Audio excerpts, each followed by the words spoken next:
My stepmother sold my son's piano, a 102-year-old family heirloom, for $50,000 and wired the money to her niece's trust fund. When I confronted her, she didn't even flinch. She smiled and said, "It's a family asset." But what Margaret didn't know was that my father had already made a call. If you want to see how this betrayal unravels, subscribe for the full story. Like, comment, and share if family justice matters to you. I knew something was wrong the moment I pulled into the driveway. The house looked the same, colonial white, black shutters, perfectly trimmed hedges my father obsessed over every Sunday, but there was something in the air.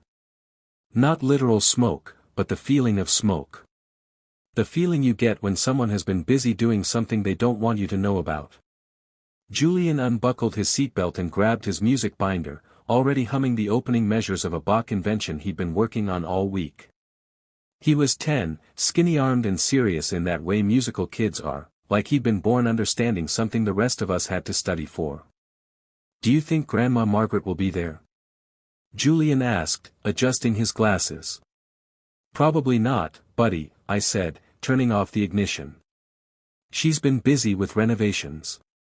Julian nodded, but his eyes stayed bright with hope anyway. That's the thing about kids, they believe in adults longer than they should. We walked up the stone path. I had my own key, not because I was welcome exactly, but because I was useful. There's a difference. One gets you love. The other gets you a parking spot and access to the guest bathroom. The second I opened the front door, I heard it, a low mechanical hum coming from somewhere in the back of the house. And underneath that, music. Not Julian's piano. Something digital, tinny, wrong. Julian's face brightened. "Are they getting the piano tuned?" I didn't answer because my stomach was already sinking. We stepped inside. The entryway smelled like fresh paint and expensive candles, the kind Margaret bought in bulk from boutique stores and scattered around like she was marking territory. The hallway runner had been replaced. New artwork hung on the walls. A massive chandelier I'd never seen before glinted overhead like a warning. Julian headed toward the sunroom, the place where the piano had lived for as long as he could remember, where my grandmother had taught him his first scales, where the brass plaque read, "For the Music of Our Hearts, 1923. I followed him, dread building with every step. The sunroom door was open. The humidifier was still running, same as always. The piano bench sat in its usual spot. But the corner where the mahogany grand piano had rested, where Julian had spent hundreds of hours learning Chopin and Debussy and Bach, was empty.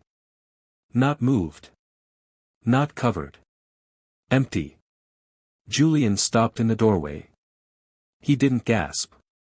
He didn't cry. He just stood there, staring at the empty corner like he was trying to solve a math problem in his head. Then he walked forward slowly, the way you approach something that might hurt you. He looked at the spot where the piano legs had pressed into the rug, at the wall where sheet music used to be stacked, at the bench sitting alone like a gravestone. "Mom," he said quietly. "Where's the piano?" My throat closed.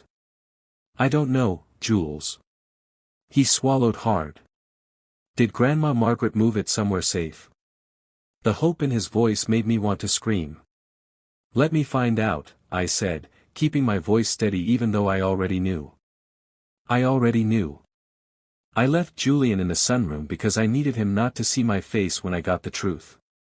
I found Margaret in the kitchen, of course. She was always in the kitchen when she wanted to look like the queen of domestic harmony. She stood at the island with a crystal glass of white wine, her manicured nails tapping against her phone screen. My father sat at the table reading the newspaper, calm as a man who'd never made a wrong decision in his life. "Where's Julian's piano?" I asked. Margaret looked up slowly, like I'd interrupted something important. "Emily," she said, her voice sweet and sharp at the same time. "Good to see you, too." I stared at her. "The piano. Where is it?" My father folded his newspaper with a sigh. "We handled it." "Handled it?" I repeated. We sold it, Margaret said, setting down her wine glass with a soft clink. It was appraised at $50,000. Richard and I made a practical decision. The room tilted. You sold it? It's a family asset, Margaret continued, her tone infuriatingly calm. Your grandmother wasn't using it. Julian will adjust. Children are resilient. It wasn't yours to sell, I said, voice rising now. My grandmother left it for Julian. Your grandmother is in a facility, Margaret interrupted, eyes sharp. And she's not making decisions anymore. We are. My father nodded. We've invested the money into Margaret's niece's education trust. It's a better use of resources. I felt my hands shaking. Where did you sell it? A private collector, my father said. The transaction is complete. Margaret picked up her phone again, dismissing me. And before you get any ideas, do not tell your grandmother. She doesn't need the stress. I stared at them both, these people who raised me, who were supposed to protect Julian, and realized I'd spent my whole life trying not to be difficult for them. That was over. I walked back to the sunroom. Julian was sitting on the bench, hands folded in his lap, staring at the empty corner. We're going home, I said gently. Julian nodded without arguing. That was the worst part. He didn't even fight. He just accepted it, like he'd been trained to expect disappointment. As we left, Margaret called after me. Emily, I'm serious. Do not tell your grandmother. I didn't answer. Because I'd already decided, I was calling her the second we got in the car. That night, Julian practiced on a borrowed digital keyboard his teacher had lent us. It sounded hollow, lifeless, nothing like the warm, resonant tones of the mahogany grand. Julian didn't complain. He adjusted his posture, focused, and played through his pieces with the same quiet determination he always had. But when he finished, he set his hands in his lap and stared at the keys. Maybe Grandma didn't mean for it to be mine yet, he said softly. My heart broke. Julian had spent countless afternoons with my grandmother at that piano. She'd taught him not just technique, but love, love for the music, love for the history embedded in every key. She'd corrected his hand position with 2 fingers and a look, praised him with specificity and honesty, made him feel seen in a house where he usually had to shrink. And now he was blaming himself. I sat down beside him. Grandma absolutely meant for it to be yours, I said. This isn't your fault. It's theirs. Julian nodded, but I could see he didn't fully believe me. After he went to bed, I sat at my kitchen table and stared at my phone. I kept thinking about Margaret's words, do not tell your grandmother. Not because it would upset her. Because they knew she'd do something about it. I realized something then, and it wasn't pretty. I'd spent my whole life trying to be easy, thinking being easy was the same as being loved. It isn't. It's just easier for everyone else. And I wasn't going to teach Julian that lesson. The next morning, I drove to my grandmother's assisted living facility. Before I tell you what happened next, what my grandmother did that changed everything, you need to understand how we got here. You need to know about the piano, about Julian, and about the woman who set this entire plan in motion long before Margaret ever thought she'd won. Julian had discovered the piano almost by accident. When he was 6, I brought him to our old family estate to see where my late grandmother had grown up. In the corner of the sunroom sat a polished mahogany grand piano, carved with delicate inlays and a faded brass plaque that read, For the Music of Our Hearts, 1923. From the moment Julian touched the keys, there was magic. He would spend hours learning scales, simple songs, and then, over time, complex pieces. That piano became more than a musical instrument, it was a living memory, a connection to his heritage and the family I'd always tried to preserve. For years, Margaret had been cordial at best. She moved in after my father remarried following my mother's death, claiming she only wanted to support our blended family. But I noticed little things, she would rearrange Julian's music books, insist on new furniture that didn't fit the space, always question small purchases related to his lessons. I brushed it off, thinking I was just being protective or overly sensitive. The truth was simpler and uglier than I wanted to admit. Margaret had been calculating from the start. That became crystal clear during our second confrontation, 3 days after I discovered the piano was gone. I'd spent those days researching, calling my grandmother's estate attorney, trying to understand if what Margaret had done was even legal. Julian spent those same days practicing on that hollow digital keyboard, never once complaining, never once asking why adults he trusted had betrayed him. I found Margaret in the sunroom, the very room she'd emptied of Julian's inheritance, arranging fresh flowers in a new vase. The audacity was breathtaking. "We need to talk," I said. Margaret turned, her smile practiced and cold. "Emily. I was wondering when you'd come back. The piano was documented in my grandmother's estate plan. You had no legal right. Your grandmother signed power of attorney to your father when she moved to the facility," Margaret interrupted smoothly. "Richard made a family decision. The piano was an asset sitting unused. Julian is 10. He doesn't need a $50,000 antique to learn music. It wasn't about the money. Everything is about money, dear." Margaret set down the vase with precision. "Your grandmother is comfortable in her facility because we pay for the upgraded care. Margaret Jr. will have opportunities because we're investing in her future. Julian will be fine with a rental instrument. This is called being practical." My father appeared in the doorway, drawn by the tension. He looked tired, like he always did when forced to acknowledge conflict. "Emily, let it go," he said quietly. "What's done is done. That phrase. What's done is done. The family motto for avoiding accountability. Dad, that piano was Julian's legacy. And now it's serving a better purpose," Margaret said, her voice never rising, never wavering. That's what made her so dangerous. She didn't need to yell. She simply decided, acted, and expected everyone to adjust. Julian will thank us someday when he realizes we taught him that material things are temporary. Adaptability is what matters. I looked at my father, waiting for him to defend his grandson. Waiting for him to be the man who'd once promised to protect our family after my mother died. He said nothing. Just stood there, complicit in his silence. Margaret smiled. "Besides, the transaction is complete. The funds have been transferred. The buyer took possession. There's nothing to be done now except move forward."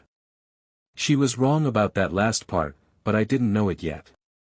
What I did know, standing in that sunroom watching Margaret rearrange flowers where my son's piano used to be, was that I'd underestimated her. She hadn't acted impulsively or emotionally. She'd waited until my grandmother was safely out of the house, until the piano was legally accessible, until she could frame theft as family management. That night, I sat with Julian as he practiced. His small fingers moved across the plastic keys with the same care he'd shown the mahogany ones. He played through a difficult passage 3 times, adjusting each time, never giving up. "It sounds different," he said finally. "But I can still practice the notes. That's what matters, right?" I wanted to tell him no. I wanted to tell him that what mattered was justice, that adults shouldn't be allowed to steal from children and call it practical. But I just hugged him instead. "You're doing great, buddy." After he fell asleep, I pulled out the folder my grandmother had given me years ago, the one with the piano's appraisal, photographs, and estate documentation. I'd never looked at it carefully before. Never needed to. Now I needed to. As I read through the careful legal language, something became clear. Margaret had made one critical miscalculation. The piano wasn't just a family asset. It was specifically designated in a trust document that required unanimous consent from all primary heirs before sale. Margaret had sold it anyway. I picked up my phone and called the estate attorney whose name was listed at the bottom of the documents. For the first time since that empty sunroom, I felt something other than helplessness. I felt like fighting back. Elizabeth Carrington's office didn't look like the kind of place where justice was plotted. It was small, neat, lined with leather-bound legal volumes that probably hadn't been touched since law school. But Elizabeth herself, sharp-eyed, mid-50s, with the kind of efficient handshake that said she didn't waste time, looked exactly like someone who could dismantle Margaret's careful theft piece by piece. "Tell me everything," she said, sliding a yellow legal pad across her desk. I did. The piano, the sale, Margaret's calm dismissal, my father's complicit silence. Julian practicing on a hollow digital keyboard like he'd done something wrong. Elizabeth took notes without interrupting, her pen moving in quick, precise strokes. When I finished, she leaned back. "Do you have the original trust documents?" I slid the folder across the desk, the one my grandmother had prepared years ago, the one I'd barely glanced at until 3 nights ago. Elizabeth opened it, scanning pages with the practiced speed of someone who knew exactly what to look for. Her expression didn't change, but I saw her pen pause mid-stroke. "This is airtight," she said quietly. The piano was designated as a protected family heirloom. Any sale required unanimous written consent from all primary heirs listed in the trust. She looked up. "Did your stepmother obtain that consent?" "No." "Did your father have independent authority to sell?" "He has power of attorney for my grandmother's care decisions. Not her estate assets." Elizabeth's mouth curved into something that wasn't quite a smile. "Then your stepmother just committed theft. Legally actionable theft." My heart kicked. "What can we do?" "Several things." Elizabeth flipped to a fresh page. "First, we freeze the sale proceeds. If the funds are still in an accessible account, we can file an emergency motion to freeze them pending litigation. Second, we demand return of the piano. If the buyer was acting in good faith, they'll cooperate once they understand the sale was unauthorized. Third, we pursue damages, both compensatory and potentially punitive, given the circumstances. How long will this take? Depends on how smart your stepmother is." Elizabeth tapped her pen against the desk. "If she's reasonable, this gets resolved quietly. If she fights, it gets messy in public." She paused. "My guess? She'll fight. People who steal from children rarely back down gracefully." I thought about Margaret's calm face, her perfectly arranged flowers, her certainty that what was done was done. "She'll fight," I agreed. "Good." Elizabeth stood. "Then we start gathering evidence. Every text message, every email, every social media post about renovations or the piano. I need documentation of when she took possession, when she sold it, where the money went. The more we have, the stronger our case." I nodded, already mentally cataloging Margaret's Instagram posts about her home improvements and exciting new projects. She'd been documenting her own crime, too arrogant to realize it. By the weekend, I had everything. Screenshots of Margaret's posts showing the new chandelier installed 2 days after my grandmother moved out. Photos of the pool excavation starting the same week the piano disappeared. Text messages from my father's phone, ones he'd forgotten I still had access to through our family plan, discussing liquidating assets to fund necessary improvements. Margaret had been celebrating her victory before she'd even secured it. And she was still celebrating. Saturday afternoon, my phone buzzed with a notification. Margaret had posted an invitation to a pool reveal barbecue at my father's house. The post showed her standing beside the excavated pool, champagne glass raised, caption reading, "Finally investing in what matters, family memories and beautiful spaces." The comments poured in. "Gorgeous. You deserve it. Can't wait to see the finished pool." Not one person knew she'd paid for it by stealing from a 10-year-old. I showed the post to Julian that evening. Not to hurt him, but because I needed him to understand something. "She thinks she won," I said quietly.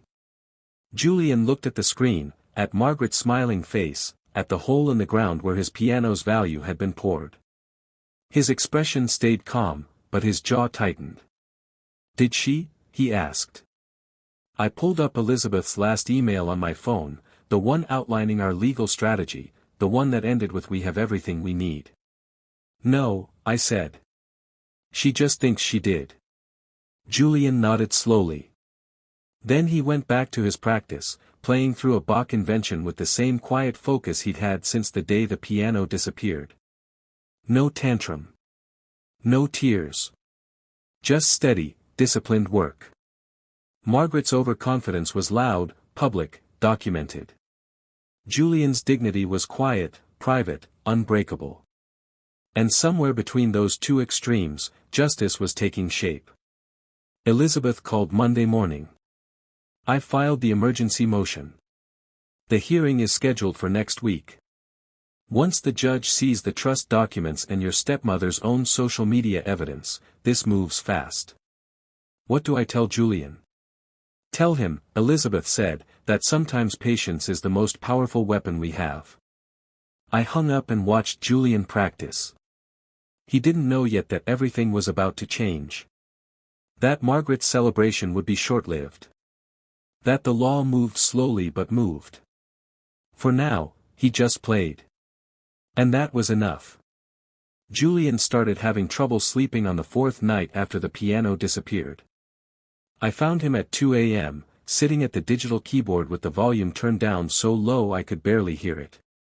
His fingers moved across the keys in the dark, playing from memory, his small shoulders hunched forward like he was protecting something fragile. "Jules." I whispered. He didn't startle. Just kept playing, finishing the phrase before he turned around.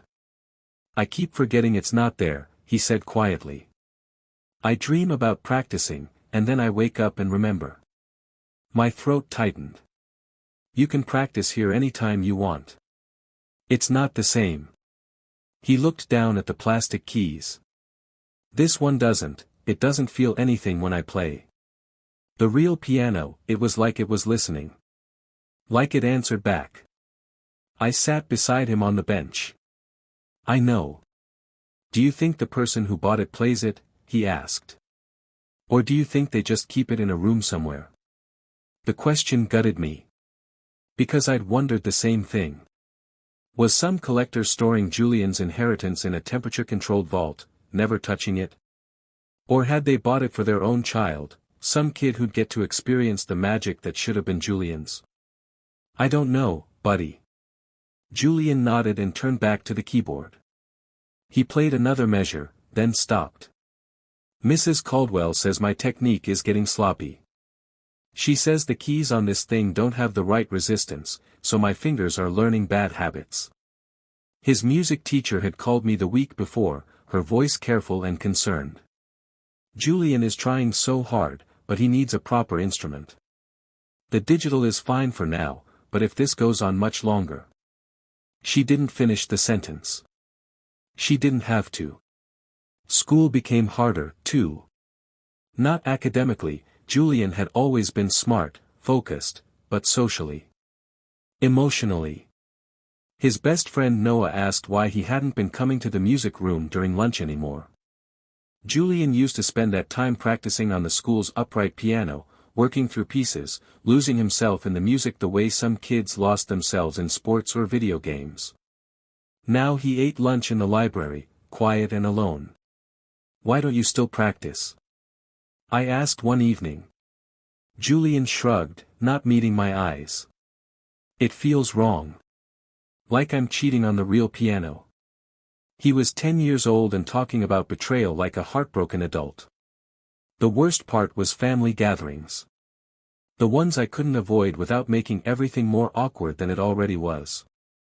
My father's birthday dinner, 2 weeks after the piano disappeared. We showed up because not showing up would have been a statement, and I wasn't ready to make that statement publicly. Not yet. Margaret greeted us at the door with a smile that didn't reach her eyes. "Emily. Julian. So glad you could make it." Inside, her niece Margaret Jr. held court in the living room, 15 years old, entitled, draped across the new furniture like she owned the place. Which, in a way, she did.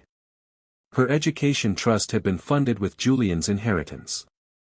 My father's other grandchildren, Margaret's sister's kids, ran through the house shrieking, grabbing hors d'oeuvres, demanding attention. Adults laughed, indulged them, called them spirited.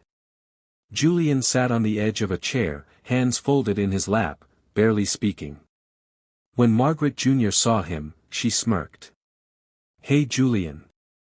I heard you're learning piano. That's so cute." Learning. Like he hadn't been playing for 4 years. Like he wasn't already more talented than most adults would ever be. Julian just nodded. "Yeah. Maybe when I go to that music school next year, I'll send you some tips," she continued, examining her nails. The music school funded by the $50,000 that should have secured Julian's future. I watched my son's face stay perfectly neutral. Watched him refuse to give her the satisfaction of a reaction. And I wanted to burn the whole house down. That night, after we got home, I found Julian at the keyboard again. He wasn't crying. He was just playing, slowly, carefully, like he was trying to remember something important before it slipped away. "I'm sorry," I said from the doorway. Julian looked up. "For what?" "For not protecting you better. For letting this happen." He was quiet for a moment. Then he said, "You didn't let it happen, Mom. They did it." 10 years old, and already understanding more about accountability than the adults who'd betrayed him. "I'm going to fix this," I said. "I promise." Julian nodded, then turned back to the keyboard. His fingers found the opening notes of the Bach invention he'd been working on before everything fell apart. The sound was thin, hollow, wrong. But Julian played it anyway. Because that's what he did. He kept going. He adapted. He survived. And watching him, I made a silent vow: Margaret's celebration wouldn't last. Justice was coming. Julian would get his piano back. My father called on a Tuesday morning, 3 weeks after the piano disappeared. Not Margaret. Him. "We need to talk," he said, his voice tight in a way I hadn't heard in years. "About what?" I kept my tone neutral, professional. I'd learned that from Elizabeth: never give information away for free. Not over the phone. "Can you meet me for coffee?" Without Julian. I almost said no. Almost told him he'd lost the right to private conversations when he let his wife steal from his grandson. But something in his voice stopped me. Not guilt, exactly. Something closer to fear. "Fine." The coffee shop on Maple. 1 hour. He was already there when I arrived, sitting in the back corner with a cup he hadn't touched. He looked older than I remembered, grayer, more worn down. Like the weight of pretending everything was fine had finally caught up with him. "Thank you for coming," he said as I sat down. I didn't respond. Just waited. He cleared his throat. "I got a call from a lawyer yesterday. Someone representing your grandmother's estate trust." My heart kicked, but I kept my face blank. "And? They're saying the piano sale was unauthorized. That Margaret had no legal right." He stopped, rubbed his face. "Emily, I didn't know. I thought because I had power of attorney, that meant." "Power of attorney for medical decisions," I said quietly. "Not estate assets. The trust documents were very clear about that." He stared at me. "You knew?" "You've been," he stopped himself, recalculating. "How long have you been planning this?" "Since the day you told me Julian would be fine with a rental." My father flinched. "Good. Margaret is furious," he said. "She's saying this is vindictive. That you're tearing the family apart over an object." "It's not an object. It's Julian's inheritance. And Margaret stole it." I leaned forward. "Dad, I need to know something. Did you know where the money was going?" Did you know she was putting it in her niece's trust fund? He was quiet for a long moment. Then, barely audible, not until after. But you didn't say anything. I thought. He trailed off. I thought it was done. That fighting about it would just make everything worse. It already was worse, I said. You just weren't the one suffering, so you didn't notice. He looked down at his untouched coffee. What do you want from me? The truth. In writing. A statement confirming that Margaret acted without proper authorization, that the sale violated the trust terms, that you were misled about your authority. I pulled out my phone, opened Elizabeth's email with the exact language we needed. Sign this, and maybe, I don't pursue charges against you as an accessory. My father's face went pale. Charges? You facilitated theft, Dad. You gave her access. You let her believe she had your permission. That makes you complicit. I'm your father. And Julian is your grandson. My voice stayed level, cold. You made a choice. Now you have to live with it. The only question is whether you help fix this or whether you go down with Margaret. He stared at the phone screen, reading Elizabeth's carefully worded statement. His hand shook slightly as he reached for his reading glasses. If I sign this, Margaret will be furious. She'll probably leave you. Your life will get complicated. I met his eyes. But Julian will get his piano back. And maybe you'll be able to look at yourself in the mirror again. He took the phone. Elizabeth called that afternoon, voice brisk and satisfied. Your father signed. We now have a co-signer on the power of attorney documents admitting the sale was unauthorized. That's huge. What happens next? I file the amended complaint tomorrow. With your father's statement, the judge will likely grant our emergency motion to freeze the funds. After that, we go after the piano itself. The buyer has been notified that the sale may have been fraudulent. Most collectors don't want legal trouble. If we can prove the sale was unauthorized, they'll negotiate return rather than fight. I felt something loosen in my chest. Not relief, not yet. But possibility. How long? If everything goes smoothly. 4 to 6 weeks. If Margaret fights, Elizabeth paused. Longer. But we're in a much stronger position now. That evening, I showed Julian the evidence folder Elizabeth had compiled. Not the legal documents, those were too complicated, but the timeline. Screenshots of Margaret's social media posts. Photos of the renovations. Dates showing exactly when she'd acted, how quickly she'd spent the money, how certain she'd been that no one would stop her. She made a mistake, I said quietly. She thought documenting everything made her look successful. But it actually just gave us proof. Julian studied the photos. When will we know if it worked? Soon. The lawyer filed papers today. Margaret doesn't know yet, but she will. And then? And then we wait. We let the law work. We let Margaret realize she's not as smart as she thinks she is. Julian was quiet for a moment. Then he said, Mrs. Caldwell asked if I wanted to perform in the spring recital. I said no because the digital piano sounds wrong for the piece I was working on. My throat tightened. Jules. But if the real piano comes back? He looked up at me, eyes cautious with hope. Could I change my mind? I pulled him into a hug. Yes. You can absolutely change your mind. That night, Margaret posted another update about the pool construction, oblivious to the legal papers that had been filed that afternoon. She posed beside the newly poured concrete, champagne glass raised, caption reading, "Dreams becoming reality." I screenshot it and sent it to Elizabeth with a single word, evidence. Her response came back immediately, perfect. Margaret thought she was celebrating. She was actually building her own case against herself, one post at a time. And we were watching. Documenting. Waiting. Justice moved slowly. But it moved. The pool reveal party happened on a Saturday in late spring, exactly 5 weeks after Margaret sold Julian's piano.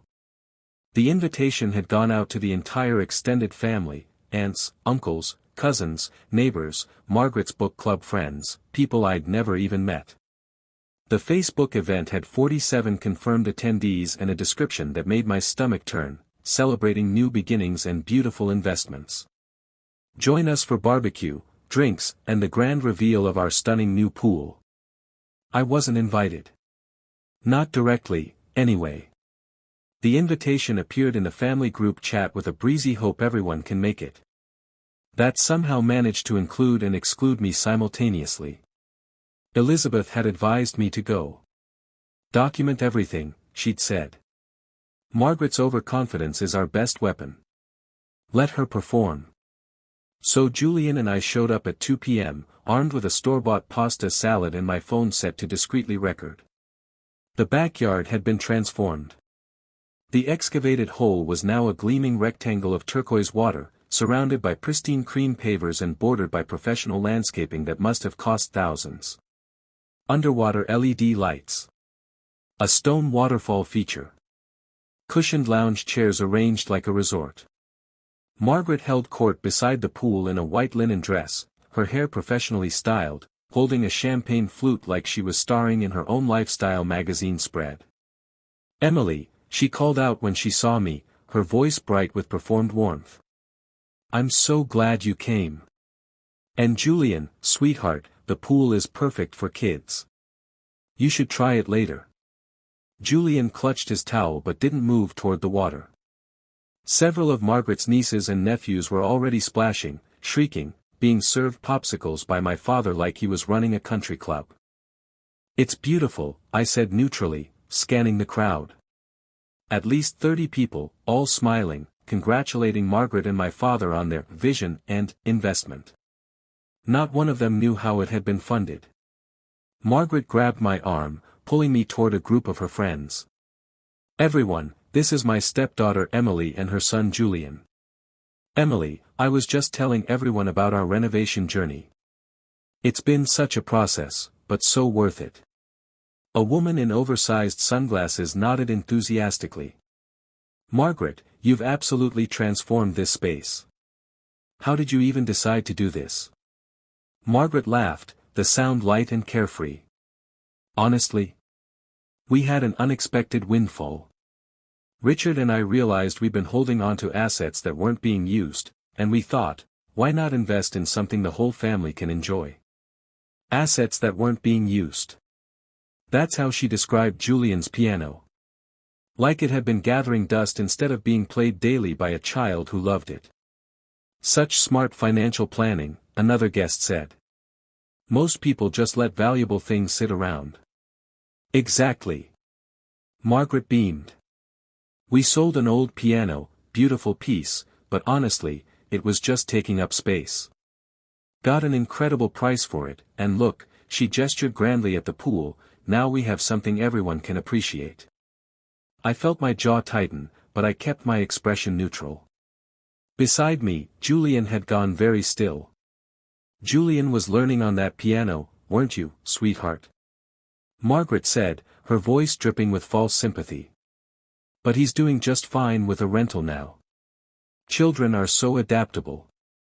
"Yes," I said quietly. "Julian is very adaptable." Margaret didn't hear the edge in my voice. Or if she did, she didn't care. For the next 2 hours, I watched Margaret work the crowd. She posed for photos beside the pool, champagne glass perpetually raised. She gave a speech thanking my father for supporting her vision and understanding that sometimes you have to let go of the past to build the future. She posted everything to Instagram in real time. Pool photos. Smiling selfies. Captions about manifesting dreams and surrounding yourself with beauty. Her friends commented in droves, "You deserve this. Gorgeous. Relationship goals."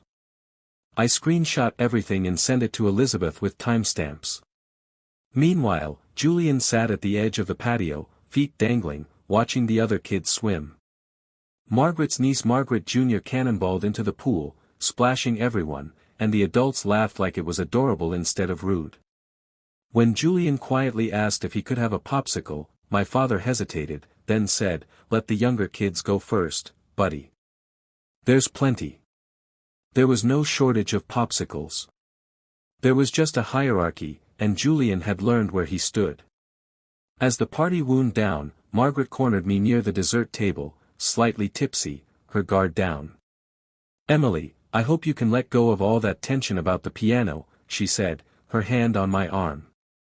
"I know you were upset initially, but you have to see, this," she gestured at the pool, the guests, the perfect afternoon she'd orchestrated. "This is what family investment looks like.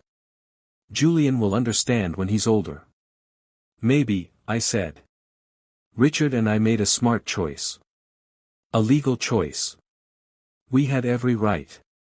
"Did you?" I asked quietly. Something flickered in her eyes. Uncertainty, maybe. Or irritation that I hadn't simply agreed. "Of course we did. Richard had power of attorney. For medical decisions," I said. "Not estate assets." Margaret's smile tightened. "You've been talking to someone." "I've been reading the trust documents. The ones my grandmother had notarized. The ones that explicitly prohibit sale without unanimous consent." The color drained from Margaret's face, just slightly. Those are old documents." "They don't. They're legally binding," I said. "And you violated them." Margaret straightened, recovering her composure. "You're being dramatic. No one is going to care about some technicality." "Judges care," I said simply. She stared at me. For the first time since this started, I saw genuine fear cross her face.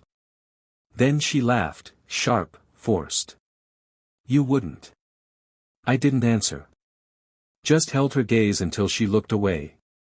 That evening, after we got home, Julian sat at the digital keyboard and played through his recital piece from memory. His fingers moved with the same precision they always had, even though the instrument beneath them was wrong. "Mom," he said when he finished. "Yeah, buddy." At the party, Mrs. Donnelly asked me if I was excited about the pool. I said I liked the old piano better. He paused. She looked confused. Like she didn't know what piano I was talking about. "Most of them don't know," I said gently. "Margaret didn't tell them?" "No. She just said she sold an asset. She didn't mention it was yours." Julian nodded slowly. Then he said, "Do you think she knows she did something wrong?" "She's starting to." That night, Elizabeth's email arrived. "Judge granted our motion. Funds are frozen. Margaret will be served tomorrow morning. Prepare for fallout." I looked at Margaret's Instagram one last time. Her latest post, from 3 hours ago, a sunset photo by the pool, caption reading "Grateful for new chapters and beautiful endings."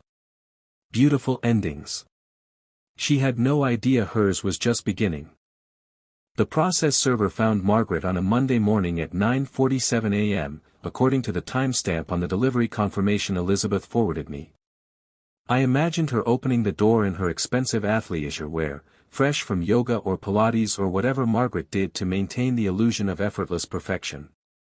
I imagined her signing for the envelope without concern, maybe even smiling at the courier. I imagined the exact moment she opened it and realized what she was reading. My phone rang at 10:03 a.m. My father. I let it go to voicemail. It rang again at 10:08. Again at 10:15. Again at 10:22. I was in a meeting with Elizabeth, reviewing the evidence we compiled over the past 6 weeks, so I silenced my phone and focused on the spreadsheet laid out across her desk. "The trust documents are irrefutable," Elizabeth said, tapping a highlighted section. "Your grandmother established the piano as a protected heirloom in 2019. Required unanimous written consent from all primary heirs for any sale or transfer. Margaret obtained zero consent. Not from you, not from your grandmother, not from anyone with legal standing. And the funds? Frozen as of this morning. Margaret can't access the account where the sale proceeds were deposited. The judge's order is temporary pending hearing, but given the evidence, Elizabeth gestured at the thick folder between us, I'd be shocked if it's not made permanent. The folder contained everything. Trust documents with my grandmother's signature and notary seal. Appraisal records showing the piano's value and provenance. Email chains where Margaret discussed liquidating assets with the auction house. Text messages between my father and Margaret about necessary renovations and investment opportunities. And then there were Margaret's social media posts. Dozens of them. Chronicling the pool construction, the chandelier installation, the furniture purchases, all time-stamped, all geotagged, all captioned with breezy commentary about smart investments and new beginnings. She documented her own crime like she was filing evidence for the prosecution. The buyer has been cooperative, Elizabeth continued. Once we provided documentation that the sale was unauthorized, their attorney reached out immediately. They're willing to return the piano in exchange for refund of purchase price plus reasonable storage and transportation costs. My chest loosened slightly. So Julian gets it back. If the judge rules in our favor, and they will, yes. The piano comes back, the buyer gets their money returned from the frozen account, and Margaret gets. Elizabeth smiled thinly. Well. Margaret gets to explain herself in court. What about damages? We have a strong case for compensatory damages, Julian's music lessons on inferior instruments, emotional distress, loss of use of inherited property. We could also pursue punitive damages given Margaret's deliberate violation of trust terms and her attempt to enrich her niece at Julian's expense. Elizabeth paused. But that decision is yours.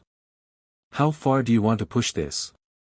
I thought about Julian at that party, sitting alone while Margaret's nieces and nephews splashed in the pool his inheritance had built. I thought about him practicing on a digital keyboard that couldn't teach him proper technique, asking if his great-grandmother had changed her mind about leaving him the piano. I want Margaret to understand she can't steal from children and call it family management, I said quietly. I want her to face consequences. Elizabeth nodded. Then we pursue full damages. I'll have the amended complaint ready by end of week. My father finally caught me that evening when I picked Julian up for music lessons. He was waiting in the parking lot, leaning against his car like he'd been there for hours. He probably had been. Emily, please. We need to talk. We already talked, Dad. You signed the statement. That's all I needed from you. Margaret is hysterical.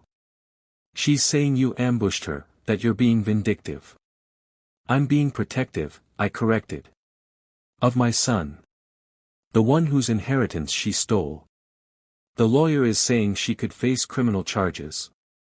She committed theft. Yes, criminal charges are possible. My father's face crumpled. Emily, she's my wife. I know what she did was wrong, but... But what? I kept my voice level. But you want me to drop this so your life stays comfortable? But I should teach Julian that family means accepting injustice quietly. I just don't understand why you have to take it this far. Because Margaret took it this far when she sold Julian's piano and bought herself a pool. I turned toward my car. You chose her over your grandson. Now you get to live with that choice. Emily. The hearing is scheduled for 2 weeks from Thursday. Bring your lawyer if you want. But bring your checkbook too, because this is going to cost you. That night, Julian asked the question I'd been dreading. Mom, when the piano comes back, will it still sound the same? I sat beside him on the couch. What do you mean? The collector who bought it, did they take care of it? Did they keep it in the right temperature? Did they play it, or did they just look at it?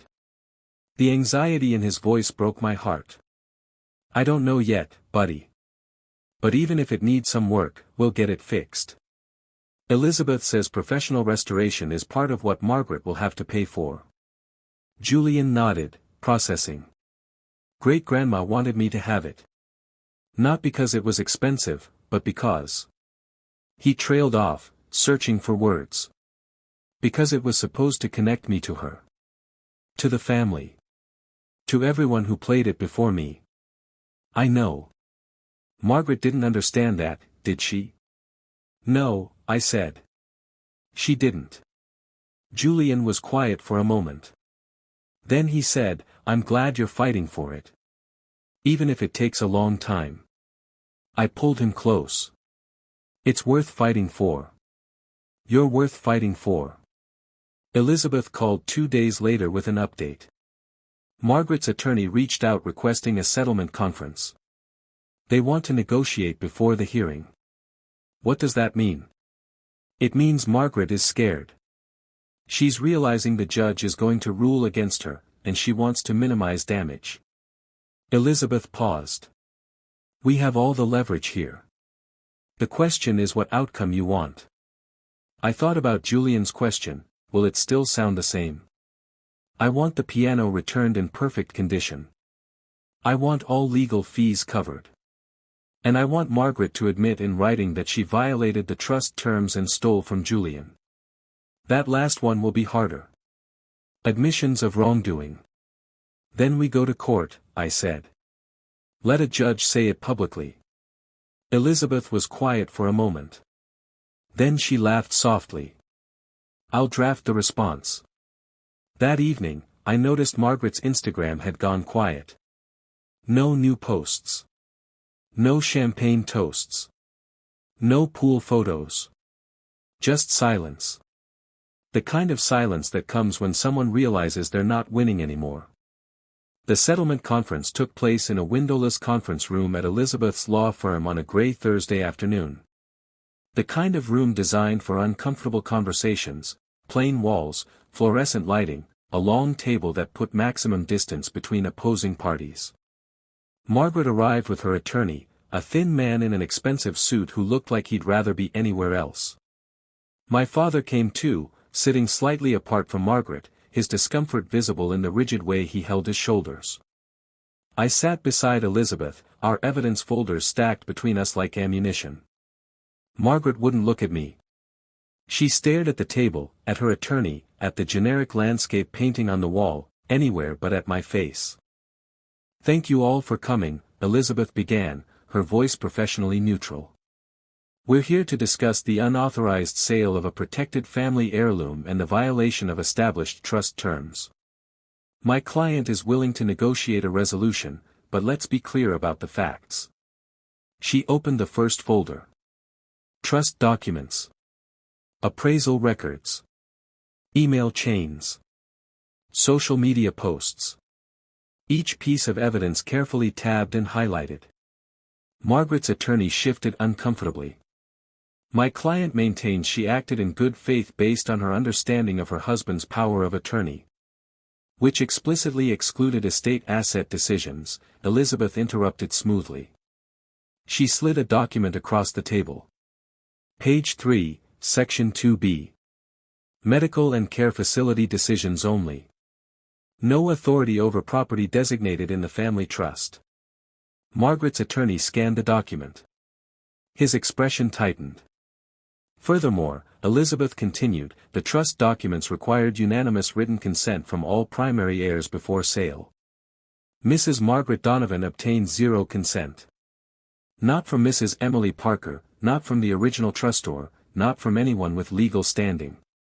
The trustor is in a memory care facility, Margaret's attorney tried. The trustor is in assisted living with full mental capacity, Elizabeth corrected. She's been interviewed by my office.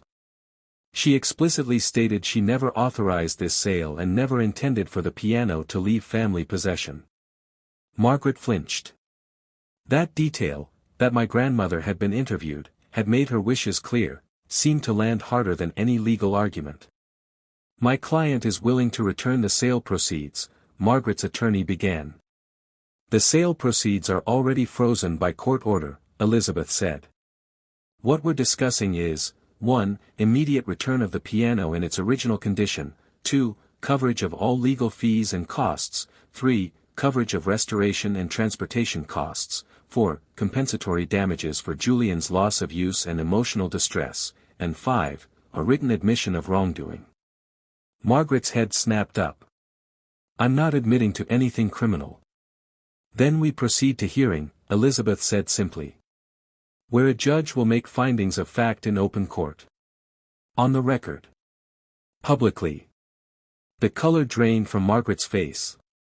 Mrs. Donovan, Elizabeth continued, her voice still level but harder now, you documented your own misconduct extensively on social media.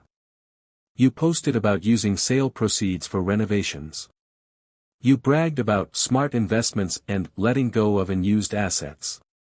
You positioned yourself as financially savvy for liquidating your stepson's inheritance. She slid printed Instagram posts across the table. Margaret stared at her own smiling face beside the pool, her own caption celebrating her vision. A judge will see these, Elizabeth said. A judge will see the timeline, piano sold Monday, pool construction started Wednesday, chandelier installed Friday. A judge will see that you moved quickly, spent lavishly, and documented everything. I didn't think, Margaret started, then stopped. No, I said quietly. It was the first time I'd spoken since sitting down. You didn't think. You didn't think about Julian. You didn't think about my grandmother. You didn't think about anyone except yourself. Margaret's eyes finally met mine. For a moment, I saw something like genuine fear. I was trying to do something nice for the family. Your family, I corrected. Your niece. Your vision. Your pool. Julian could use the pool too. Julian didn't want a pool, I said, my voice still quiet but sharp. Julian wanted the piano his great-grandmother left him. The one he practiced on every single day. The one that connected him to his family history. You took that from a 10-year-old child and called it smart financial planning. Margaret opened her mouth, closed it. No words came. My father cleared his throat. Margaret, maybe we should. No. Margaret's voice was strained. No, I'm not, I don't have to sit here and be lectured. You absolutely do, Elizabeth said. Because the alternative is a courtroom.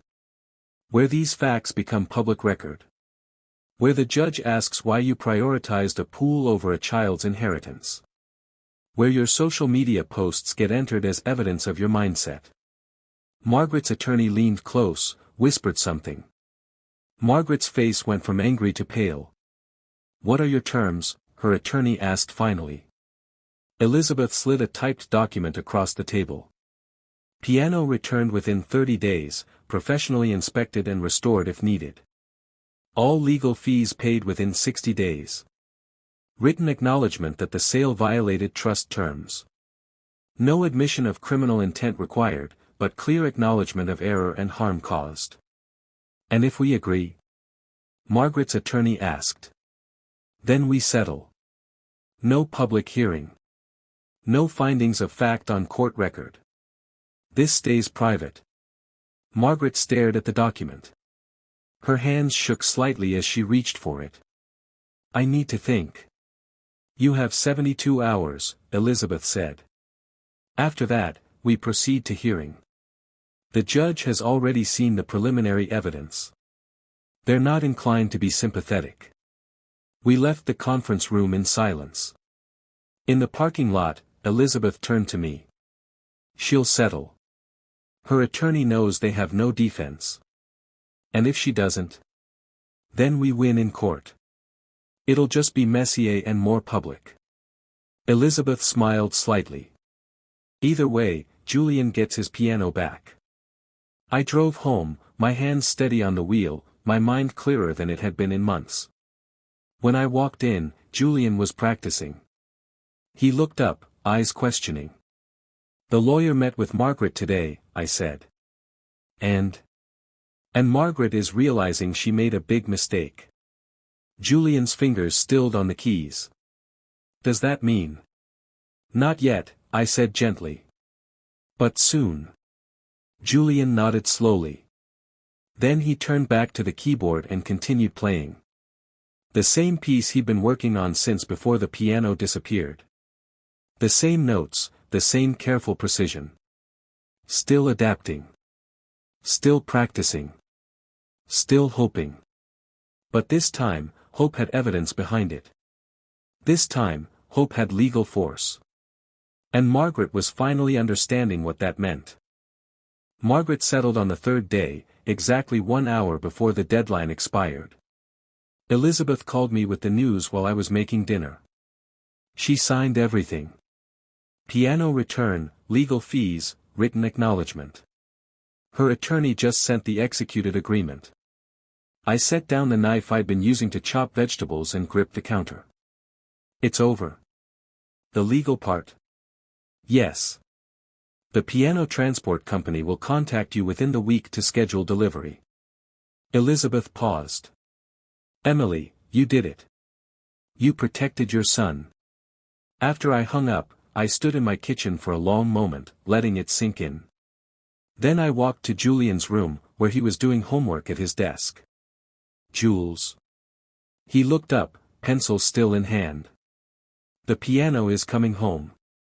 His face didn't immediately react. Like he was afraid to believe it. Then his eyes went bright, and he asked in a careful voice, Really? Really? Margaret signed the papers today. The piano will be delivered next week. Julian set down his pencil slowly. Then he stood, crossed the room, and hugged me tighter than he had in months. He didn't cry. He never did. But I felt him shake slightly, releasing something he'd been holding inside since that afternoon in the empty sunroom. Can I call great-grandma? He asked when he finally pulled back. Absolutely. The piano arrived on a Tuesday morning, 2 weeks later. The transport company sent 2 specialists who treated the instrument like it was made of glass. They wheeled it carefully through our apartment door. We'd rearranged the living room to make space, and positioned it exactly where Julian wanted it, near the window with good natural light. It was kept in climate-controlled storage, one of the movers explained. The buyer never played it. Just kept it as an investment piece. I didn't know whether to be relieved or angry that it had sat unplayed for 2 months while Julian practiced on a plastic keyboard. After the movers left, Julian approached the piano slowly, almost reverently. He ran his fingers along the carved mahogany, traced the brass plaque that read For the Music of Our Hearts, 1923. Can I? He asked, looking at me. It's yours, I said. It was always yours. Julian sat on the bench, the same bench that had traveled with the piano, the same bench my grandmother had sat on teaching him his first scales. He adjusted his posture the way his teacher had taught him. Placed his hands on the keys. And then he played. The first notes of the Bach invention he'd been practicing for months filled our small apartment. But this time, the sound bloomed, rich, resonant, full of the warmth and depth the digital keyboard could never replicate. Julian played through the entire piece without stopping. When he finished, he sat quietly, hands still on the keys, just feeling them. It remembers me, he said softly. My throat tightened. Of course it does. My grandmother came to visit the following weekend. She moved slower than I remembered, leaned more heavily on her cane, but her eyes were sharp as ever when she stepped through the door and saw the piano in our living room. There it is, she said quietly. Right where it belongs. Julian practically bounced over to her. Great-grandma, do you want to hear what I've been working on? I would love nothing more. She settled into the armchair, the one we'd positioned specifically so she could watch Julian play, and Julian sat at the piano. He played 3 pieces, the Bach invention, a Chopin prelude, and a new piece his teacher had just assigned him. My grandmother listened with her eyes closed, the way she always did when music mattered. When Julian finished, she opened her eyes and smiled. Better, she said. That was better. Julian beamed. After he went to his room to practice some more, He'd been practicing constantly since the piano returned, making up for lost time. My grandmother turned to me. "You did well," she said. "I just followed what you set up. The trust documents, the legal protections." I meant with Julian. She looked toward his room, where we could hear him running through scales. "You taught him that injustice doesn't have to be accepted quietly. That family doesn't mean surrendering to theft. Those are harder lessons than music. Margaret had to pay everything back. The legal fees, the transportation, the storage. The frozen funds covered most of it, but she had to liquidate some personal accounts for the rest." My grandmother's expression didn't change, but something satisfied flickered in her eyes. "Good. My father is talking about divorce. He says he can't trust her anymore." "Can you forgive him?" she asked. "Your father?" I thought about that. About his signed statement, his crumpled face in the parking lot, the way he'd enabled Margaret's theft through passivity and then tried to fix it too late. "Maybe someday," I said. "But not yet. He chose her over Julian. That's not something I can just forget." My grandmother nodded. "Fair enough." A month later, Julian performed in his spring recital. He played a Beethoven sonatina on the mahogany grand. Mrs. Caldwell had allowed him to bring it to the recital hall specifically because, as she said, "This piece needs this instrument." I sat in the audience beside my grandmother, watching my son play the piano that 3 generations of our family had loved. His fingers moved with confidence now, no longer compensating for faulty keys or improper resistance. The music filled the hall, clear and bright and exactly right. When he finished, the audience applauded. Julian stood, bowed slightly, and his eyes found mine in the crowd. He didn't smile in that moment. But I saw something in his face that hadn't been there 2 months ago. He saw himself as someone worth fighting for. Someone whose inheritance mattered. Someone who didn't have to accept injustice quietly. That night, after we got home, Julian sat at the piano and played just for himself. Not practicing, not preparing for anything. Just playing because he could.